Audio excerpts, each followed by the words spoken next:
दोस्तों कहते हैं ना कि जब जहाज़ डूबने वाला होता है तो सबसे पहले चूहे भागते हैं, और जब घर की मुरम्मत होने वाली होती है तो सबसे पहले घर के दीमक खदेड़े जाते हैं, बाहर निकाली जाती है। ये दोनों कहावतें कांग्रेस पे एकदम सटीक बैठती हैं। जब कांग्रेस का जहाज़ डूब रहा था तो जितने चूहे थे सब भाग के बीजेपी के जहाज़ में चढ़ गए। कुछ चूहे ऐसे थे जो नहीं गए, और वो दीमक बन के पार्टी को अंदर से चाटते रहे और एक तरह से ख़त्म करते रहे, जड़ें काटते रहे। लेकिन वक्त का पहिया पलटा। वो जो जहाज़ पे चढ़े थे चूहे, वहाँ आज उस जहाज़ की सवारी तो नहीं मिल रही। कहीं नीचे, सबसे नीचे डेस्क जहाँ पर वो सामान रखा जाता है ना, वेस्ट स्टोर टाइप जिसको कहते हैं, एक्स्ट्रा सामान, वहाँ डाल दिए गए हैं कि सफ़र करना है तो यहाँ बैठ के सफ़र करो, हमारे जहाज़ में चलना है, वरना मर्ज़ी आपकी है, समंदर में छलांग मारनी मारो। इधर कांग्रेस ने घर की सफाई शुरू की है, और घर की सफाई शुरू करते ही अभी तो हल्का सा झाड़ू मारा है कि दीमकों की चीखों पुकार निकलनी शुरू हो गई है, जो अपने आप में एक इशारा है कि अब कांग्रेस के दीमकों की उल्टी गिनती शुरू हो गई है। अब मैं आपको बताता हूँ, पहला एग्जाम्पल दिया मैंने, वो जो जहाज़ में जितने थे उनका हाल क्या हुआ जो चढ़े। ज़्यादा लंबा उदाहरण नहीं दूंगा, ये 3 चेहरे आपके सामने। ये तीनों चेहरे एक ही प्रदेश से हैं, हरियाणा से, और इन तीनों चेहरों को जब ये कांग्रेस में थे ना तो मुख्यमंत्री से नीचे कुछ नहीं चाहिए था इनको। मतलब रहेंगे पार्टी में तो मुख्यमंत्री बनेंगे, वरना नहीं। जब नहीं मिला तो तीनों के तीनों बीजेपी में चले गए। सबसे सीनियर इनमें थे वीरेंद्र सिंह।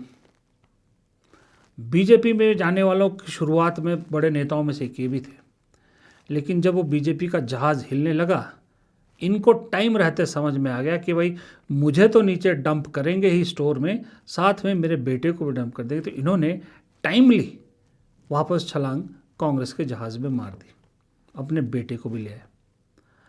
आज भले ही ये कांग्रेस में कोई बहुत बड़ी तोप ना हो, बहुत बड़े उसमें पोस्ट पे नहीं है, लेकिन इनके बेटे की राजनीति तो सर्वाइव कर रही है। राहुल गांधी की तर्ज पर पूर्व आईएएस जो रहे हैं, पूर्व सांसद भी रहे हैं ब्रजेंद्र सिंह, इनके बेटे, वो हरियाणा को पैदल नाप रहे हैं। और आजकल आप उनको देखोगे तो दाढ़ी भी एक तरह से आपको पहली झलक में लगेगा कि राहुल गांधी ही है, और राहुल गांधी उनको पसंद भी करते हैं क्योंकि आईएएस रहे हैं और पढ़े लिखे आदमी हैं। वो अपनी जो राजनीति है उसको सर्वाइवल मोड पर डाल चुके। अब आइए दूसरे, ये कुलदीप बिश्नोई। हरियाणा में एक टाइम पे कुलदीप बिश्नोई की तूती बोलती थी जब इनके पिता थे भजन लाल, जिंदा थे वो, पूर्व मुख्यमंत्री हरियाणा के। जब दोबारा मुख्यमंत्री नहीं बनाया भूपेंद्र हुड्डा को, सोनिया गांधी ने अध्यक्ष मुख्यमंत्री बना दिया, तो उन्होंने अपनी पार्टी भी शुरू की, और इन भाई साहब साथ रहे। बड़े भाई इनके कांग्रेस के साथ ही रहे, ये अलग हो गए। लेकिन हिसार में एक नाम था कुलदीप बिश्नोई का। पिता नहीं रहे, फिर ये विधायक बने। फिर इन्होंने क्या किया, वही कांग्रेस के साथ खेल खेला। राज्यसभा चुनाव में धोखा दिया पार्टी को, पार्टी के खिलाफ वोट किया, क्रॉस वोटिंग की, और बीजेपी के उम्मीदवार को जितवा दिया। फिर ये भी बीजेपी में चले गए, इस उम्मीद में कि मैं भी सेटल, मेरा बेटा भी सेटल। आज की डेट में इनको तो ना राज्यसभा मिली ना लोकसभा मिली, बेटे को विधानसभा का टिकट मिला था, वो भी चुनाव हार गए। अब दोनों बाप बेटा घर बैठे हैं, और कहा ये जा रहा हरियाणा में तो कि सबसे यंग रिटायरी होंगे, ऐसा लग रहा है चंद्रमोहन, ये कुलदीप बिश्नोई। किरण चौधरी, बंसीलाल परिवार की बहू, इनके हस्बैंड कांग्रेस में थे, ये भी कांग्रेस में, इनकी बेटी भी कांग्रेस में। बेटी कांग्रेस से 2 बार सांसद रही, ये 3-4 बार विधायक रही, कांग्रेस में मंत्री रही, कांग्रेस सरकार में, भूपेंद्र सिंह हुड्डा सरकार में मंत्री रही। पर इन्होंने भी मुख्यमंत्री की कुर्सी चाहिए थी, नहीं मिली तो धोखा दिया। राज्यसभा चुनाव में क्रॉस वोटिंग की, कांग्रेस को धोखा दिया, बीजेपी के उम्मीदवार को जिताया और खुद भी बीजेपी में चली गई। बीजेपी में ने 2 साल के लिए राज्यसभा भेज दिया। अब राज्यसभा रिपीट हुई तो जैसे कुलदीप बिश्नोई को कुछ नहीं मिला, इनको भी रिपीट नहीं किया। अब किरण चौधरी भी घर में, बेटी विधायक हैं, बेशक अभी मंत्री हैं हरियाणा में सरकार में, लेकिन ये अभी से कहा जाने लगा है कि अगली बार शायद बेटी को टिकट भी ना मिले। मतलब ये परिवार भी राजनीति से बाहर, मतलब 2 लाल के परिवार तो बीजेपी ने राजनीति से आउट कर दिए, एक बंसी लाल के परिवार और एक भजन लाल का परिवार। तीसरा परिवार हरियाणा में एक और लाल परिवार था, देवीलाल परिवार। वो कैसे छिन्न भिन्न कर दिया बीजेपी ने, वो भी किसी से छुपा नहीं है कि परिवार भी बट गया। उसके बाद पोते की राजनीति ऐसी ख़त्म करी कि पहले 4 साल 4.5 साल डिप्टी सीएम बना के इस्तेमाल किया, उसके बाद एंड वक्त पे छोड़ दिया। अभी खुद भी चुनाव हार गए, एक भी विधायक नहीं। ये हाल है उनका जो उस जहाज़ में चढ़े थे। अब इस जहाज़ में बैठे जो दीमक है वो फड़फड़ाने लगे हैं, सिर्फ इस बात पे कि राज्यसभा कांग्रेस ने उनको नहीं दी। आनंद शर्मा का मैं आपको जिक्र बताता हूँ, आपने पढ़ भी लिया होगा वैसे तो। आनंद शर्मा नाराज़गी दिखा रहे हैं, टॉन्ट मार रहे हैं, क्योंकि उन्हें हिमाचल से उम्मीद थी राज्यसभा भेजा जाएगा। वो पहुंच भी गए थे, मुझे नहीं समझ में आया वो क्यों पहुंच गए थे शिमला। पूरी उम्मीद थी कि वही नॉमिनेट होंगे। कांग्रेस ने किसे ढूंढा? एक ऐसे उम्मीदवार को जो यूथ NSY से होता हुआ कांग्रेस तक पहुंचा, जिलाध्यक्ष बना था 1 महीने, और 1 महीने के अपने जिलाध्यक्ष के सफ़र में मनरेगा को लेकर बहुत अच्छा काम किया, रिपोर्ट मिली, फीडबैक मिला, पार्टी ने राज्यसभा भेज दिया। उस आदमी को बेचारा होली खेल रहा था, उसे तो होली खेलते खेलते फ़ोन आया कि आपको ये तोहफा मिल रहा, उसे आज भी विश्वास नहीं हो रहा शायद। केरल में क्रिस्टोफर को कहाँ से ढूंढा? एक हॉकी प्लेयर जो कांग्रेस के साथ जुड़ा, दरियाँ बिछाता था, कुर्सियाँ लगाता था, छोटे मोटे काम करता था, राज्यसभा भेजा जा रहा। हरियाणा बौद्ध, करमवीर बौद्ध उसी सचिवालय में, विधानसभा सचिवालय में नौकरी करते थे, दलित चिंतक, दलितों पे बात करते हैं। कांग्रेस को दलितों के साथ जोड़ने के लिए कहीं से सेलेक्ट किया और राज्यसभा भेज दिया। अब ऐसे में आनंद शर्मा जैसे लोगों को तकलीफ़ बहुत हो रही है, जो अंदर बैठे दीमक है अभी, क्योंकि उनको लग रहा है कि ये तो इशारा हो गया भाई कि अब दीमकों की सफाई शुरू, ये तो क्लियर इशारा है। और ऐसे दीमक किस काम के हैं वैसे रखे भी कांग्रेस ने, क्यों है मुझे समझ में नहीं आया। आनंद शर्मा उसी स्टेट से जिस स्टेट से मैं आता हूँ, आप में से अगर नहीं पता तो मैं बता देता हूँ आप लोगों को। आनंद शर्मा ने आज तक ज़िंदगी में एक पंचायत चुनाव भी नहीं जीता, एक पंचायत चुनाव भी नहीं जीता, विधायकी और सांसदी तो छोड़ दीजिए, चुनाव ही नहीं लड़ते थे। बैकडोर एंट्री से केंद्रीय मंत्री तक पहुंच गए, और वो भी हाई लेवल के मंत्री, I&B, कॉमर्स मिनिस्टर, गांधी परिवार की वजह से, उनके नज़दीकी की वजह से। पहली बार इस बार 2024 में लोकसभा का चुनाव लड़ाया कांग्रेस पार्टी ने, वहाँ भी हार गए, कभी नहीं लड़े। गारंटीड है 4 वोट आज तक आनंद शर्मा ने कांग्रेस के साथ नहीं जोड़े होंगे। फिर उसके एवज में मिला कितना कुछ, इतना कुछ दिया कांग्रेस ने, और फिर एक राज्यसभा नहीं दी, वो भी इस उम्र में जब रिटायर होने की उम्र है। नाराज़गी दिखा रहे हैं, और ऐसी लंबी फहरिस्त है कांग्रेस के अंदर बैठा हूँ कि लंबी फहरिस्त है, जो अपने आप को रेस का घोड़ा कहते थे राहुल गांधी की भाषा में, दरअसल थे बारात के घोड़े। बारात के घोड़े भी वो जो बारात में भी नहीं चलते, अब सिर्फ बैठ के सिर्फ और सिर्फ एक उधर से जो एजेंडा आता था उसको चलाते थे पार्टी में। अब इनकी सफाई शुरू हो रही है तो तकलीफ़ शुरू हो रही है, और सफाई होनी तय भी है, क्योंकि एक नई कांग्रेस, मुझे तो अचानक पिछले 1 महीने से, 1.5 महीने 2 महीने से अलग ही कांग्रेस दिख रही है, अलग कांग्रेस भाई साहब। पहले ये होता था कि एक राहुल गांधी थे, वो संसद में भी, संसद के बाहर भी अकेला आदमी था जो सरकार को कटघरे में खड़ा करता था, बाकी सब पतली गली से बचते नज़र आते थे। लेकिन पिछले 2 महीने में कुछ ऐसा हुआ कि कांग्रेस पूरी बदली नज़र आ रही है, कांग्रेस में एग्रेशन नज़र आ रहा है, एग्रेसिव कांग्रेस नज़र आ रही है। NSY से लेके यूथ कांग्रेस से लेके महिला कांग्रेस से लेके SC सेल से लेके सब, हर एक सड़क पे है, हर एक लगातार रोज़ सुर्खियों में है, सुर्खियाँ बटोर रहा है, हर एक जो है वो सरकार को घेर रहा है, हर संगठन। राहुल गांधी का कुछ बोझ कम हुआ लगता है मुझे।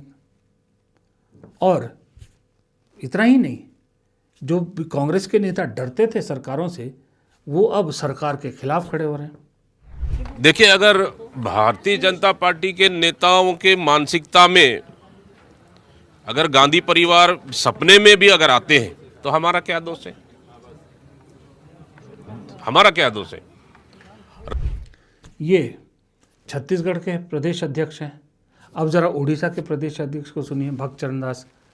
वो कह रहे हैं कि मैं अमित शाह से डरता थोड़ी, अमित शाह मेरे सामने हैं क्या, गृह मंत्री हो गए तो इसका मतलब ये थोड़ी मुझसे बड़े हो गए। ये कौन सा कांग्रेस का नेता अमित शाह के बारे में इस तरह की पहले बातें करता था? डरते थे सब। पंजाब में देखिए, पंजाब में सरकार बेशक आम आदमी पार्टी के, लेकिन बैक साइड सपोर्ट तो अब क्लियर हो गया कि किसने उस पार्टी को खड़ा किया, कौन सपोर्ट देता है। एक सरदार का मान सम्मान सब कुछ उसके सिर की पगड़ी होता है। राजा वड़िंग प्रदेश अध्यक्ष जैसे भी है, जो भी उनके खिलाफ शिकायतें, लेकिन फिलहाल पार्टी को लेकर सड़क पर तो हैं, पगड़ी टेढ़ी हो गई। लेकिन देखिए सड़कों पे, चंडीगढ़ के सड़कों पे कांग्रेस किस ज़बरदस्त प्रदर्शन के साथ उतरती है, आए दिन उतरती है। सब जगह नज़र दौड़ाइए, आपको कांग्रेस आज की डेट में हर जगह सड़क पर नज़र आ रही है, सिवाय उन 3 स्टेट के जहाँ पर कांग्रेस की अपनी सरकार है।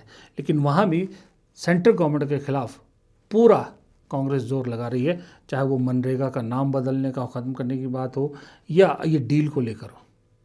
और जहाँ सत्ता में नहीं है वहाँ तो कांग्रेस रोज़ रोज़ सुर्खियाँ बटोर रही है, मीडिया को फोर्स कर रही है कवर करने के लिए। इधर सरकार का जो बुरा दौर शुरू हुआ है वो थमने का नाम ही नहीं ले रहा।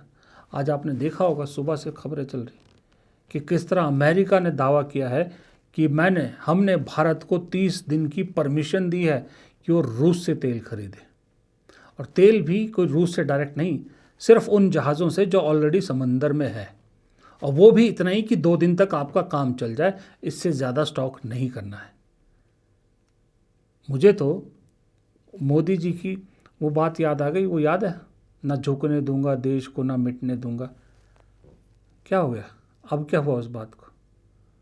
फिर याद आती है राहुल गांधी की वो 11 फरवरी थी शायद, 11 फरवरी का उस संसद के अंदर का बयान, जहां उन्होंने कह दिया था कि अब अमेरिका डिक्टेट करेगा, और आज सच हो गई बात।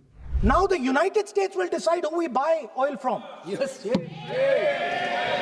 The United States will come to us and say, you cannot buy oil from so and so and so and so and so and so. Russia, Iran, whoever they want. They will decide. Our Prime Minister will not decide. Please understand, and they will monitor. They will keep a watch, meaning they will look, and if India buys oil from anyone they do not want, they will punish us. And they will take our tariffs right back to 50%. अच्छा, BJP के लो IQ का कमाल देखिए, America के इस कदम को भी defend कर रहे हैं। बीजेपी के स्पोक्स पर्सन उस बयान को कोट करते हुए राहुल गांधी और कांग्रेस को कह रहे हैं कि उनका भांडा फोड़ हो गया, जो उन्होंने एक प्रोपोगंडा चलाया था कि तेल की कमी हो जाएगी, रूस से ये हो जाएगा, वो हो जाएगा। अरे भाई मेरे, कम से कम पढ़ तो लिया करो, कम से कम प्रवक्ता बने हो, कुछ तो सोच लिया करो। इसको ज़रा पूरा पढ़ तो लेते, क्या लिखा है। और साथ ही अगर ये नहीं पढ़ पा रहे तो जिस चैनलों से ये नौकरी करके आया उस चैनल की हेडलाइंस ही देख लेते, क्या लिख रहा है। अमेरिका ने दी बड़ी राहत, रूस से तेल खरीद सकेगी भारतीय रिफाइनरी। राहत, जो डील अभी साइन ही नहीं हुई, जो सरकार कह रहे उसमें भी आप डिक्टेशन ले रहे, राहत दे रहा है आपको बिना डील साइन हुए। और डील अगर साइन हो जाए तो फिर तो क्या होगा। पवन जी, ये छूट आपको लगता नहीं कि एक आदेश ऐसा है कि भारत विदेश नीति अब अमेरिका तय कर रहा है? दूसरा, इस पर भारतीय जनता पार्टी ने जवाब दिया है कि यह अनुमति नहीं, वैश्विक बाजार में सप्लाई बनाए रखने के लिए तकनीकी छूट है। छूट किससे ले जाती है? जिससे आपने कोई हस्ताक्षर कर लिए हो, आपने कुछ एग्रीमेंट्स की हो। कौन सी एग्रीमेंट की है जिसमें हमें उनसे छूट चाहिए? पहले इसका जवाब दिलवाइए। जब ट्रेड डील साइन ही नहीं हुई है तो छूट किस बात की? छूट तब होती है जब कोई रेस्ट्रिक्शन होती है, जब कोई बंधन होते हैं। बंधन कब होते हैं? जब कोई एग्रीमेंट होती है, हस्ताक्षर हो चुके होते हैं। एग्रीमेंट तभी होती है ना जब हस्ताक्षर होते हैं। छूट तब मिलती है जब बंधन होते हैं। बंधन तब होते हैं जब एग्रीमेंट होती है। एग्रीमेंट तब होती है जब हस्ताक्षर होते हैं। कौन से हस्ताक्षर हुए हैं ट्रेड डील पर? क्यों बंधे हुए हो आप उस तथाकथित ट्रेड डील से जिस पे हस्ताक्षर नहीं हुए? क्यों छूट चाहिए आपको? क्यों आपने ये बंधन स्वीकार किए? पूछिए ना बीजेपी वालों से। ये कौन से बंधन है? ये ट्रेड डील के बंधन तो नहीं है क्योंकि साइन नहीं हुए, ये एप्स्टीन के बंधन है। तो ये सारे सर्कमस्टांसेस अगर आप जोड़ो तो एक बात तो आपको भी शायद इशारे मिलने शुरू हो गए होंगे कि वक्त बदल रहा है, हवा बदल रही है। और ऐसा नहीं है ये टेम्परेरी है, टेम्परेरी नहीं है, ये लॉन्ग लास्टिंग है। आप इस बात का अंदाज़ा इसी बात से लगा सकते हैं कि इंटरनेशनल इतनी बेइज्जती भारत की हो रही है, भारत पे सवाल उठाए जा रहे हैं, ईरान को लेकर स्टैंड पे बात उठाए जा रहे हैं, कांग्रेस लगातार प्रहार करी, पूरी विपक्ष प्रहार कर रहा है। उसके बीच में भी प्रधानमंत्री हो, गृह मंत्री हो या बीजेपी हो, उनको सिर्फ और सिर्फ चुनाव दिख रहे हैं, इससे ज़्यादा और कुछ नहीं दिखे। प्रधानमंत्री ईरान और अमेरिका और इजराइल के बीच युद्ध हो रहा है, उसका क्या इम्पैक्ट होगा, इतनी इंपॉर्टेंट चीज़ पे बात करने की बजाय तमिलनाडु में मंदिरों के दर्शन कर रहे हैं, फोटोग्राफी कर रहे हैं, रीलबाजी कर रहे हैं। गृह मंत्री जो है वो चुनावी रैलियां संबोधित कर रहे हैं। पेट्रोलियम मिनिस्टर कहाँ हैं कोई पता नहीं, विदेश मंत्री कहाँ हैं कोई पता नहीं। तो हो सकता है अभी जो विधानसभा चुनाव हो वहाँ फिर आपको बीजेपी को कुछ अच्छा रिजल्ट और कांग्रेस को मन मुताबिक रिजल्ट लेता हुआ ना पाए, लेकिन अब ये नहीं होगा कि उसके पीछे ये सारी चीज़ें छुप सकें। गोदी मीडिया जितनी मर्जी कोशिश कर ले, अब नहीं छुपा पाएगी। ये जो अब अभी इस वक्त सरकार घिरी हुई है, इसका असर आपको 29 से पहले 27 से दिखना शुरू हो जाएगा, मेरा ये मानना है। फिलहाल इस वीडियो को यहीं ख़त्म करता हूँ। वीडियो पसंद आया तो लाइक कीजिएगा, शेयर कीजिएगा, कमेंट बॉक्स में अपनी राय आप ज़रूर रखिएगा और चैनल को सब्सक्राइब करना मत भूलिएगा। नमस्कार।